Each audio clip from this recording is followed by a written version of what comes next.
Yes, good afternoon, everybody. We just concluded a trilateral meeting between me, Russian Foreign Minister Lavrov, and Turkish Foreign Minister Çavuşoğlu. It lasted for about an hour and a half.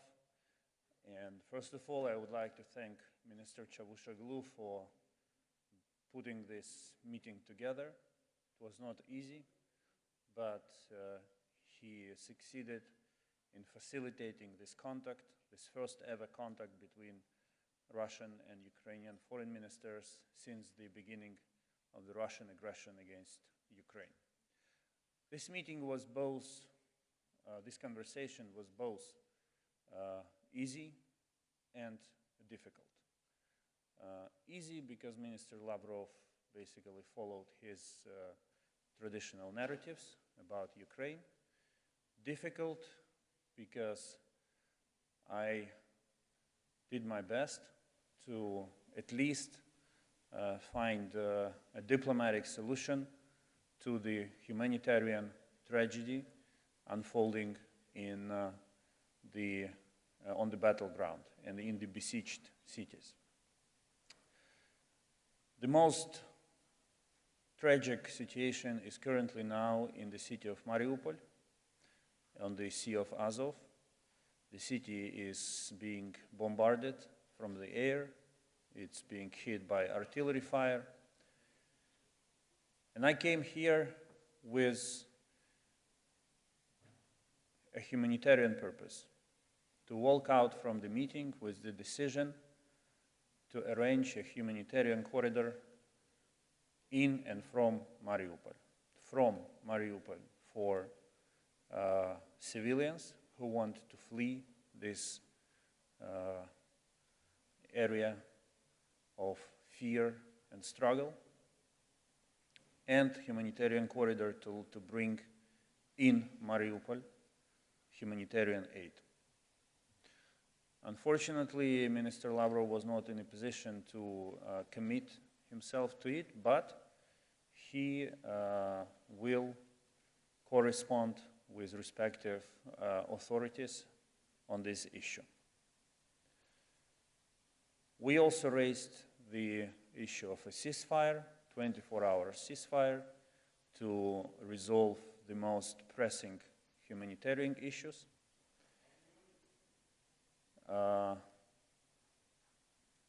We did not make progress on this since it seems that there are other decision makers for this matter in Russia. We agreed to continue efforts to seek a solution to the humanitarian issues on the ground. I will be ready to meet again in this format if there are prospects for a substantial discussion and for seeking solutions. I believe that when two foreign ministers meet, they have, by definition, the mandate to negotiate issues of peace, security, the mandate entrusted in them by their leaders, by their parliaments. And I'm ready to continue this engagement with the purpose of ending the war in Ukraine, stopping the suffering of Ukrainian civilians, and liberating our territories from the Russian occupying force. I will now say a couple of words in Ukrainian for Ukrainian cameras. Доброго дня. Була майже півтора години розмова між мною і міністром Лавровим за посередництва міністра закордонних справ Туреччини Мевлюта Чавушоглу. Міністр Чавушоглу продемонстрував дійсно те, що називається добрі послуги і високий професіоналізм у намаганні зблизити позиції двох сторін. Я приїхав на ці переговори з двома задачами.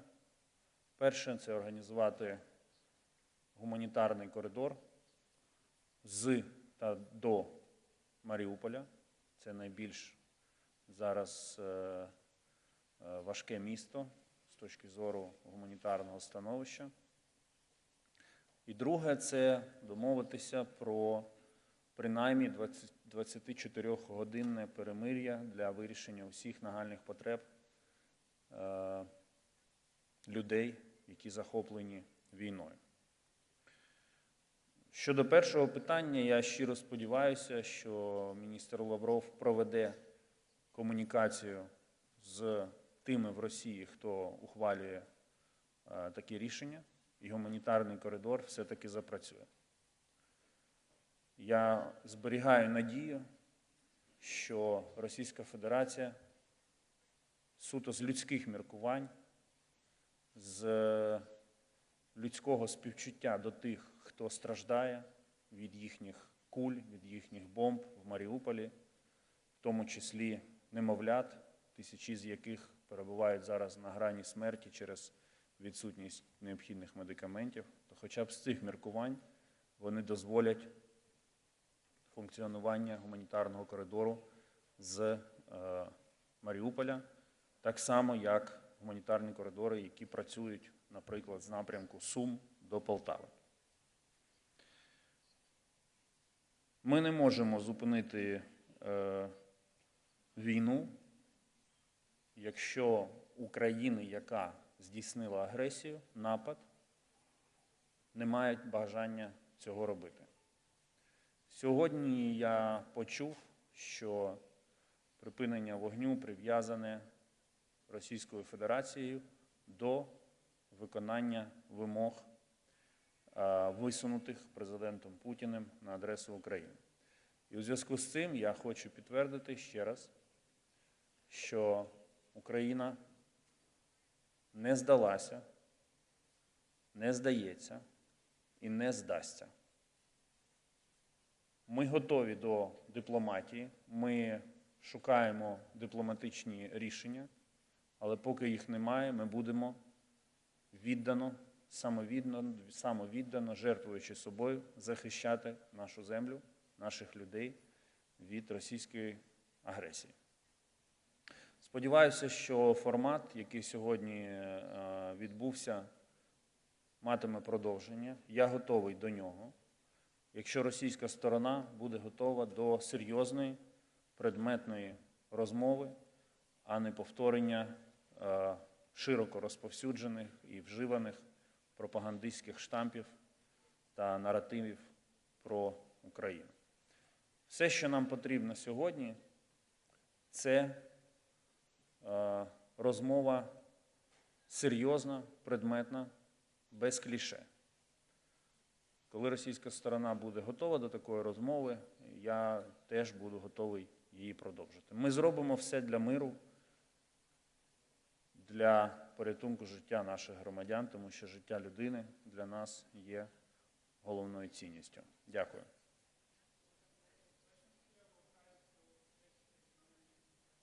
So the first question goes to Anadolu Agency. Please, Anadolu, please stand up. Олег. The mic is coming. Yeah, the microphone is coming.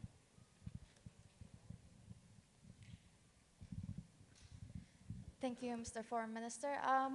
My first question is actually about your recent meeting, as you just talked about. Did you get an impression that this attacks will continue from your talks after this meeting? And it also leads to my next question, which is, have you received a promise or a promise about receiving any military jets from the US or any country from the West to continue your struggle against in this war? Thank you. No, we did not discuss military supplies to Ukraine. Upon my initiative, we dedicated most of the time to addressing humanitarian issues on the ground, because I believe this is it is the utmost priority for diplomacy to bring relief to everyone who is suffering.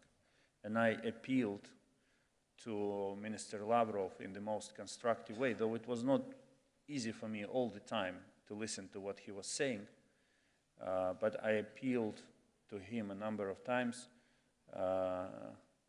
with the request to address urgently the humanitarian issues.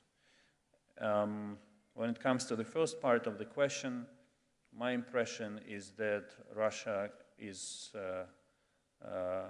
not in a position at this point to establish a ceasefire. They seek a surrender from Ukraine, but this is not what they are going to get. Ukraine is strong, Ukraine is fighting, Ukraine made Russian initial plans fail.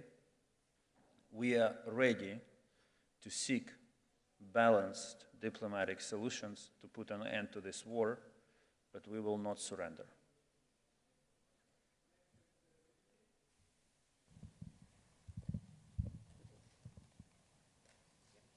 Mr. Kuleba, Tom Bateman of the BBC, thank you very much for doing this.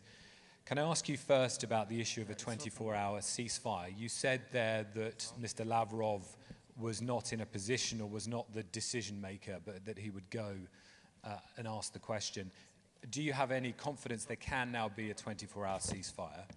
And can I ask you about the wider issues? Because we know that Mr. Peskov, for example, was saying that the fighting, the invasion will stop if there is a commitment by Ukraine not to join NATO, to recognize the regions in the east as independent. Was there any discussion? Did the Russians ask you about these wider issues?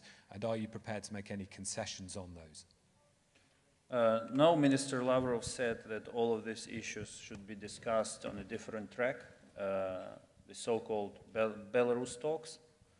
And he did not go into details on this issue, but the broad narrative that he conveyed to me is that they will continue their aggression until Ukraine meets their demands. And the list of those demands is a surrender. And this is why it's not, why it is not acceptable to us. The last thing I want today is to kill hope in the civilians who suffer from Russian air raids, bombardments, and the behavior of and the killings committed by Russian army on the ground. I shared with Minister Lavrov one episode in the hope that he would respond to it constructively, based on simple human values and respect for human life, about the murder of a civilian who was driving in a car. He made a wrong turn and was immediately shot by the Russian soldiers firing from a gun machine. These things must be stopped.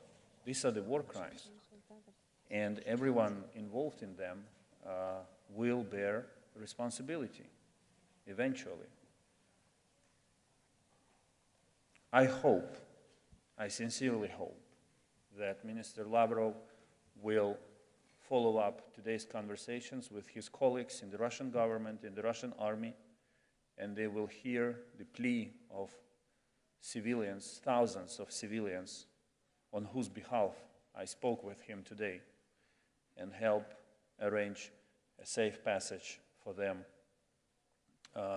from the besieged cities, first and foremost from Mariupol, as well as to provide, to allow the provision of humanitarian aid to Mariupol. Next question goes to Reuters, please. Mr. Minister, thank you. Ukraine's leadership has talked about pursuing some non-NATO models to resolve the conflict if it receives certain security guarantees. During your meeting with Foreign Minister Lavrov, did any issues about Ukraine's status come up? And secondly, did Minister Lavrov set out any red lines, such as insisting Ukraine disarms or recognizes Russian sovereignty in the Donbass region during your talks? And what did you respond to this? Thank you very much. He mentioned it very briefly without going into discussion again. He insists that these issues should be discussed between two delegations in what is called the Belarus talks. I said openly to him that, in my view, foreign ministers are invested with the powers to discuss any kind of issues and to seek all necessary solutions. However, it seems that he has a different impression about the role of a foreign minister in this crisis. So we did not engage into a specific discussion on this matter.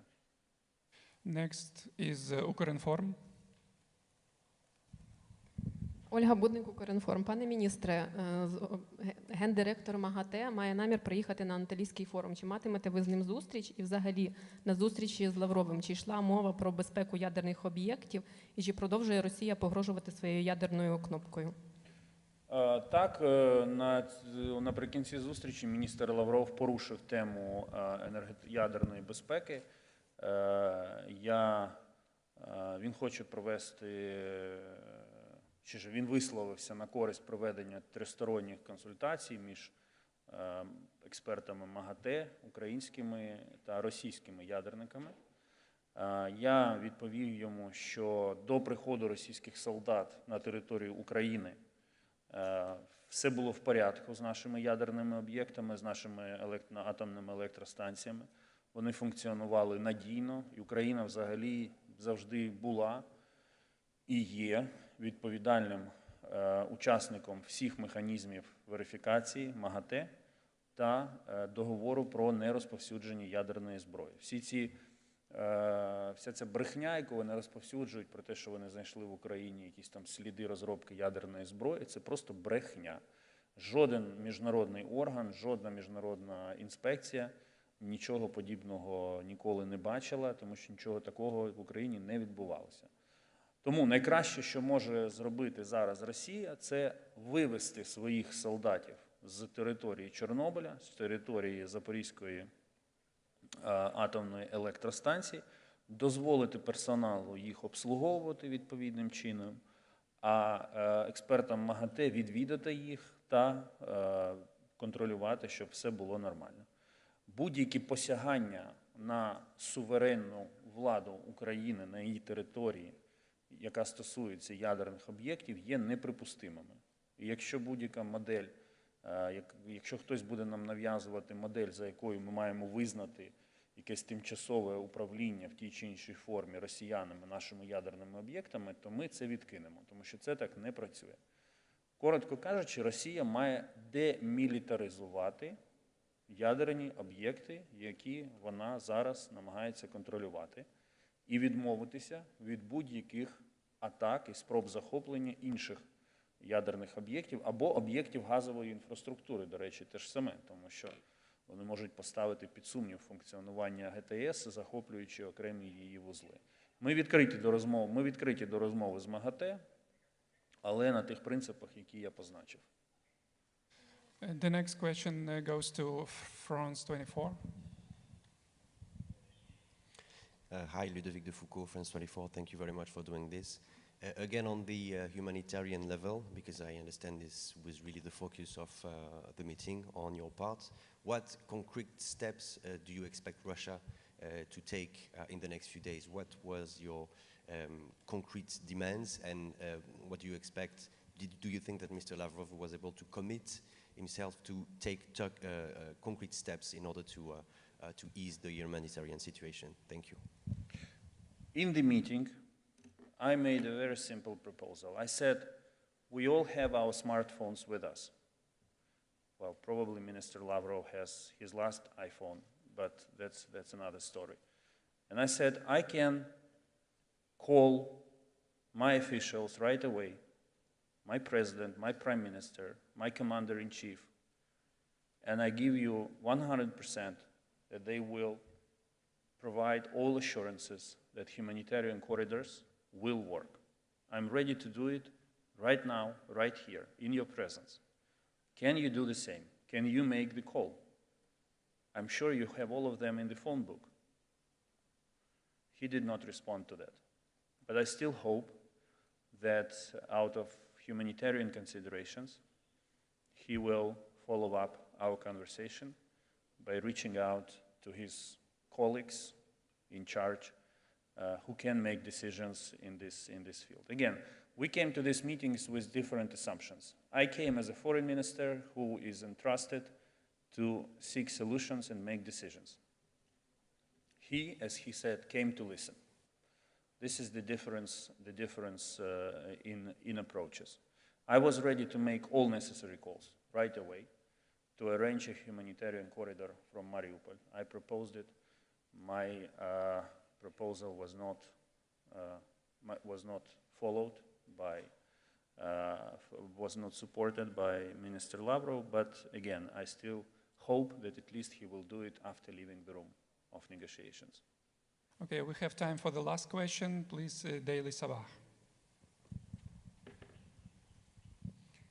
Mr. Minister, the ruling party in Ukraine raised a new proposal, a security agreement in which Turkey and the United States could be guarantor countries. What is your view on the issue, and was this issue raised during the trilateral meeting? Thank you. No, we did not discuss this issue during the trilateral meeting, though I was ready to do it, but Minister Lavrov had no interest in discussing it. Again, he referred these kind of issues to the Belarusian track of talks between two working groups. The idea that you referred to is very simple. Yes, it is written in our constitution, and it has been consistent part of our consistent policy to eventually join NATO as a full member and enjoy security guarantees provided by the NATO Charter, North Atlantic Charter. However, we understand that this is not going to happen in a blink of an eye, not even in a foreseeable future. We also see from the reaction of NATO as an alliance to the Russian aggression against Ukraine that NATO is not ready to act collectively to stop the war and protect civilians in Ukraine from Russian air raids. It delegated the authority to help to member states to do it on a bilateral basis.